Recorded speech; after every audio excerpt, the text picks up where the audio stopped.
آنگاه که جهان سراید و بانگ نیستی برآید،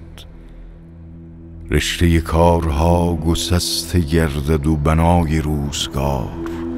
در هم شکسته. چون نوبت خفتن به سر رسد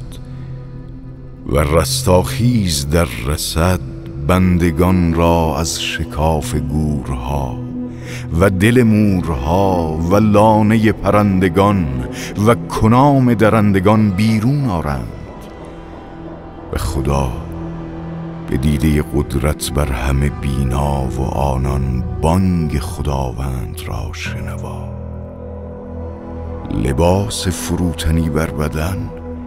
طوق بندگی بر گردن، چاره‌ای پیش پا ندیده، رشته امید بریده، دلها از اندوه لرزان، بانگها فروداشته آهسته سخنگویان، عرق از سر و روی ریزان، پربیم و به خود لرزان، که آوایی درشت آنان را به حساب می‌خواند